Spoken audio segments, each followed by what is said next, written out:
Hi viewers. So మనం వచ్చేసి సుగంధ్ అనేటువంటి 9th స్టాండర్డు ద్వితీయ భాష హిందీ అనేటువంటిది చూస్తున్నాము. 8th లెసన్ దాంట్లో మనకు యక్ష ప్రశ్న అనేటువంటి లెసన్ని మనము చూడబోతున్నాము. యా ఘటన మహాభారత్ కాల్కి హై. ఈ యొక్క సంఘటన వచ్చేసి మహాభారత కాలం నాటిది. ఉస్ సమయ పాండవ్ ద్రౌపది సహిత్ 12 వర్షకే వనవాస్ పడితే ఈ యొక్క కౌరవులు పాండవులు జూదమాడి పాండవులు ఓడిపోయిన తర్వాత వాళ్ళు 12 సంవత్సరాలు అరణ్యవాసము, 1 సంవత్సరము అజ్ఞాతవాసము అనేటువంటిది చేయవలను పాండవులు. ఆ యొక్క ఈ యొక్క అరణ్యవాసం చేసేటప్పుడు ద్రౌపది సమేతముగా వాళ్ళు అరణ్యానికి వెళ్ళారనమాట, వనవాసానికి వెళ్ళారు. एक दिन అచానక్ యహ్ బ్రాహ్మణ్ పాండవంకి పాస్ ఆయా. ఒకరోజు ఉన్నట్టుండి ఒక బ్రాహ్మణుడు పాండవుల దగ్గరికి వచ్చాడు అనమాట. అపని వ్యధ సున్తే హుయే కహనేలాగా తన యొక్క బాధను చెప్తూ ఈ విధంగా అంటున్నాడు. ఏక హిరణ్ మేరీ అరణికి లకడీ లేకర్ భాగ్ గయా. నా యొక్క ఒక జింక నా యొక్క యాగములో వేసేటువంటి లకడి అంటే ఒక పుల్లలు, మామూలుగా యాగంలో వేసేటువంటి పుల్లలు ఉంటాయన్నమాట.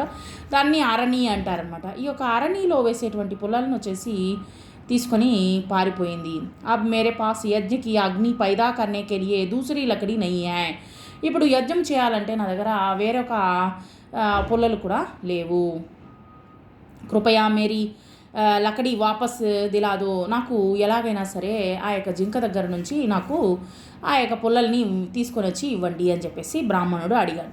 పాండవ్ బ్రాహ్మణ్కి వ్యధాసే ప్రభావిత హుయే. సరే మేము సహాయం చేస్తామని చెప్పేసి పాండవులు ప్రభావితులయ్యి ఇస్లియే వే హిరణ్కి కోజ్ మే నికల్ పడే. ఆ యొక్క అరణ్యంలో వచ్చేసి వెతకడం మొదలుపెట్టారు ఈ యొక్క జింకని. थोड़ी दूर जाने पर उन्हें हिरण दिखाई दिया. కొంచెం దూరం వెళ్ళిన తర్వాత జింక కనిపించింది.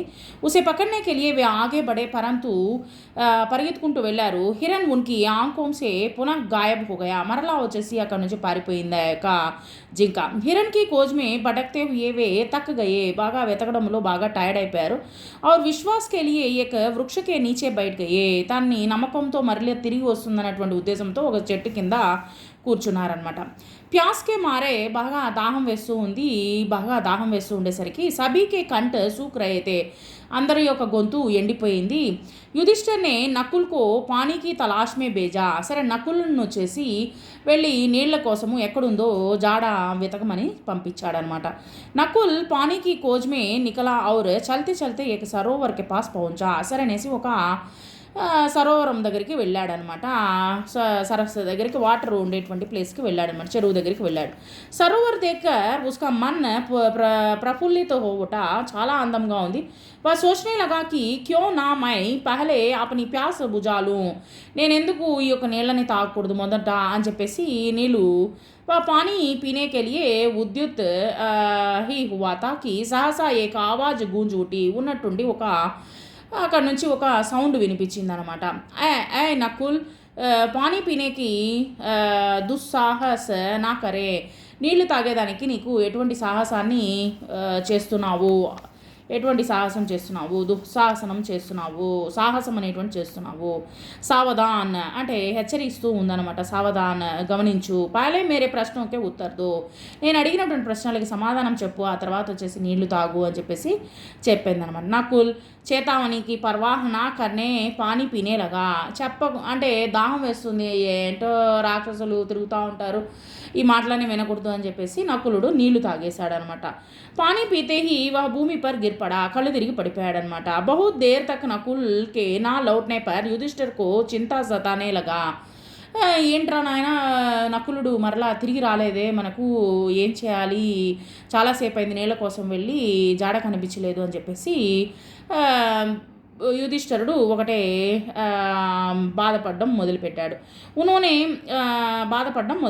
ఉన్హోనే ఉస్కి కోజ్ మే బారీ బారీ సే సహదేవ్ అర్జున్ और భీమ్ కో బేజా. సరే ఇంకా లాభం లేదని చెప్పేసి సహదేవుడిని, తర్వాత వచ్చేసి అర్జునుడిని, భీముడిని ముగ్గురిని పంపించాడనమాట. ఉన్హోనే ఉస్కి కోజ్ మే బారీ బారీ సే వీళ్ళ ముగ్గురిని పంపించేసరికి యక్షకి చేతావనికి ఉపేక్ష కర్తే హుయే సభీనే సరోవర్ తట్ పర్ ప్యాస్ బుజానే కా ప్రయాస్ కియా.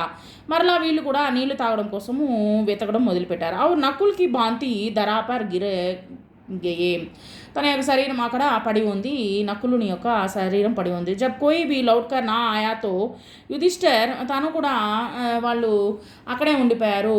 ఎవరు రాకపోయేసరికి యుధిష్ఠర్ స్వయం చింతిత్ అవస్థమే ఉనికి కోజ్ మే నికల్ పడే. అక్కడ నుంచి యుధిష్ఠరుడు కూడా బయలుదేరాడు. तृषा से व्याकुल युधिष्ठिर पहले अपनी प्यास शांत करने के लिए सरोवर की ओर गए.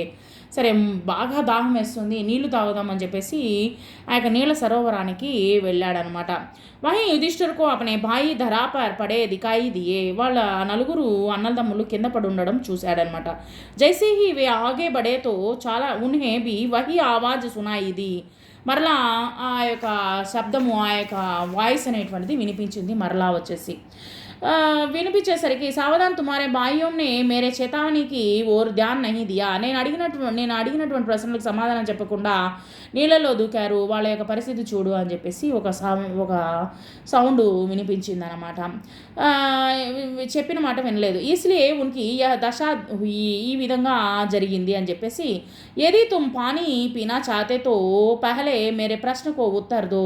నువ్వు నీళ్లు తాగాలి అనుకుంటే మొదట నా యొక్క ప్రశ్నలకు సమాధానం చెప్పు. ఫిర్ అప్ని ప్యాస్ బుజానా, తర్వాత వచ్చేసి నీళ్ళని తాగు, నీ దాహాన్ని తీర్చుకో. యుధిష్ఠిర్ నే కహా శ్రీమాన్ అయ్యా ఆప్ ప్రశ్న కీజియే, మీరు ప్రశ్నలు అడగండి. మై ఉత్తర్ దేనేకి లియే తయారు హూ, నేను సమాధానం చెప్పడానికి నేను తయారీగానే ఉన్నాను అని చెప్పేసి చెప్పాడనమాట. చెప్పేసరికి ప్రశ్న కీజియే మై ఉత్తర్ దేనేకి లియే తయారు హూ. యక్ష మనుష్య का साथ कौन देता है, मनुष्य का साथ कौन देता है.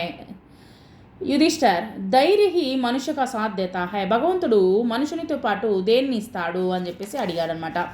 మనుషునితో ఉండేది వచ్చేసి ధైర్యము.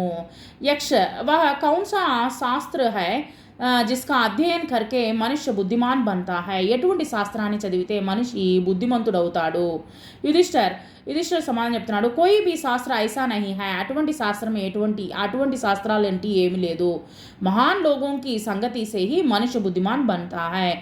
మనిషి ఎవరైతే మంచి వ్యక్తులు, తర్వాత వచ్చేసి మంచి వ్యక్తులతో కలిసి ఉంటారో, సాన్నిధ్యం కలుగుతుందో, అప్పుడు యొక్క మనుషులు కూడా మంచి బుద్ధిమంతుడు అవుతాడు అని చెప్పేసి చెప్పాడనమాట.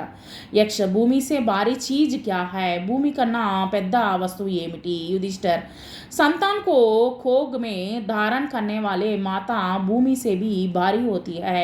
సంతాన్ కో ఖోక్ మే ధారణ కర్నే వాలి మాత అంటే సంతానాన్ని వదులుకునేటువంటి తల్లి భూమిసే బి భారీ హోతీ హై.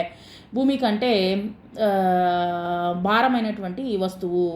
యక్ష ఆకాశ సేబి ఊంచా కౌన్ హై. ఆకాశం కన్నా ఎత్తైనటువంటిది ఏది. పిత తండ్రి. యుధిష్ఠిర్ చెప్పాడు తండ్రి. యక్ష హవా సేబి తేజ్ చల్నే వాలే కౌన్ హై. ఎవరు గాలి కంటే వేగముగా పరిగెత్తేది. యుధిష్ఠిర్ మనస్సు. యక్ష విదేశ్ జాన్నే వాలే కా సాతి కౌన్ హోతా హై. విదేశ్ జానే వాలే కా సాతి కౌన్ హోతా హై. ఎవరు విదేశాలకు వెళ్ళేటప్పుడు తనతో పాటు వెళ్ళేది ఏంటి. విద్య అనేటువంటిది చెప్పాడనమాట. యక్ష మరణాసన్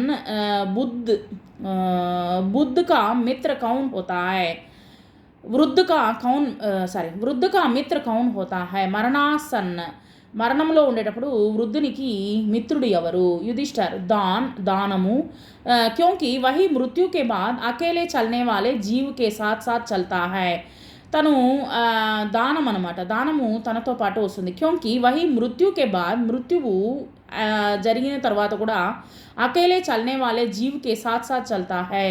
తను ఒంటరిగా వెళ్ళినా కానీ తనతో పాటు ఆ యొక్క దానగుణము కూడా తనతో పాటు వెళుతుంది. యక్ష సుఖ్ క్యా హై. సుఖం అంటే ఏంటి. యుధిష్ఠర్ జో శీల్ ఔర్ సచ్చరిత్ర పర్ స్థిత హై. ఎవరైతే మంచి వ్యక్తులుగా, తర్వాత వచ్చేసి మంచి చరిత్ర కలిగి ఉంటారో వాళ్ళే వచ్చేసి స్థితులుగా ఉంటారు. సబ్సే తుచ్చ క్యా హై. ఏది తుచ్చమైనటువంటిది. చింత. యుధిష్ఠిర్ చెప్పాడు చింత అంటే మనసులో ఉన్నటువంటి బాధ. యక్ష కిస్కే छूट जाने पर మనుష్య సర్వప్రియ बनता है. దేన్ని వదిలేస్తే మనిషి వచ్చేసి ఏది సర్వప్రియం అవుతుంది. యుధిష్ఠరుడు వచ్చేసి అహంభావ్కే చూట్ జానే పర్, అహంభావాన్ని వదిలేస్తే మనకు అన్నీ దొరుకుతుంది, అహంభావాన్ని వదిలేస్తే మనకు అన్నీ దొరుకుతుంది. సో ఇसी ప్రకార్ యక్ష ने कई अन्य प्रश्नों के भी किए, చాలా ప్రశ్నలు అడిగాడు యక్షుడు. और युधिष्ठिर ने उन सबके टिक टिक उत्तर दिए, వెంటనే సమాధానము చక్కగా చెప్పాడనమాట. अंत में यक्ष बोला, राजन मैं तुम्हारे मृत भाइयों से एक को జీవిత్ కర్ సక్తా హూ, నేను మీరు మీ నలుగురు తమ్ముళ్ళు చనిపోయారు, వాళ్ళల్లో ఎవరిని బతికించమంటావు అని చెప్పేసి, ఒక్కరిని మటుకే నేను బతికిస్తాను అని చెప్పేసి యక్షుడు అడిగాడనమాట. తుమ్ జిస్ కిసీ కో భీ చాహో వహ జీవిత్ హో జాయేగా, ఒక్కరిని బ్రతికిస్తాను, వారు ఎవరు అనేది అడిగాడనమాట. అడిగేసరికి యుధిష్ఠిర్ని పల్బర్ సోచాకి కిసే జీవిత్ కరావు, थोड़ी देर रुक कर बोले, मेरा छोटा भाई नकुल जी उठे, నా యొక్క చిన్న తమ్ముడైనటువంటి నకులుడు బతికితే చాలు అని చెప్పేసి సమాధానము చెప్పాడనమాట. యుధిష్ఠిర్కి ఇస్ ప్రకార్ బోల్తే హీ ఉన్హోనే పూచా, మరలా అడిగాడు ఈ యొక్క యక్షుడు. युधिष्ठिर 10,000 हाथियों के बल वाले భీమసేన్ కో చోడుకర్, అంటే 1000 ఏనుగుల బలం ఉన్నటువంటి భీమసేన్ను వదిలిపెట్టేసి, और तुम नकुल को జీవిత కర్వానా క్యోం టీక్ సమజా, నువ్వు ఎందుకని నకులుని కోరుకున్నావు, అంటే ప్రాణము ఇవ్వమని అని అడిగాడనమాట. యుధిష్ఠిర్నే కహా, యుధిష్ఠిరుడు ఈ విధంగా సమాధానం చెప్తున్నాడు. యక్షరాజ్ మైనే జో నకుల్ కో జీవిత కర్వానా చాహా, ఎందుకని అంటున్నానంటే, వా సిర్ఫ్ ఇసీ కారణ్ కి మాతా కుంతి కా బచా హువా ఏక్ పుత్ర మై హూ, అంటే కుంతీదేవికి పుట్టినటువంటి బిడ్డను నేను ఒక బిడ్డను అవుతాను. మై చాతాహుకి మాతా మాద్రి కాబీ ఏక్ పుత్ర జీవిత హోటే, మాద్రి యొక్క కుమారుడైనటువంటి ఆ యొక్క నకులుడు కూడా, అంటే ఒక పుత్రుడు బతికి ఉంటే చాలు కదా. అత హాప్ కృపా కర్కే నకుల్కో జీవిత దే, మీరు కృపగాని అంటే మీరు కరుణించినట్లయితే ఆ యొక్క నకులుని బతికించండి అని చెప్పేసి చెప్పాడనమాట. యుధిష్ఠిర్కే ధర్మ స్వభావకే యక్ష అత్యంత సంతుష్టుయే, చాలా సంతోషించాడనమాట. అంటే ఎంత ధర్మముతో కూడినటువంటి సమాధానము అనేటి ఆయనకి చాలా సంతోషించాడు యక్షుడు. और उन्होंने वर देते हुए यह कहा, पक्षपात से रहित मेरे प्यारे पुत्र तुम्हारे चारों ही बाई జీవిత హో, నువ్వు ఎటువంటి పక్షపాతము లేకుండా, ఎటువంటి అంటే ఆశ కానీ, తర్వాత వచ్చేసి సమమైనటువంటి భావనతో ధర్మంతో కూడినటువంటి సమాధానం చెప్పినందుకు గాను నేను నీకు వరాన్ని ఇస్తున్నాను, తర్వాత వచ్చేసి నీ యొక్క నలుగురు తమ్ముళ్ళని నేను బతికిస్తున్నాను అని చెప్పేసి ఆ యొక్క వరాన్ని ఇచ్చి, ఇంకా చాలా వరాలను ఈ యొక్క యక్షుడు ఇవ్వడం జరిగింది. Thank you very much.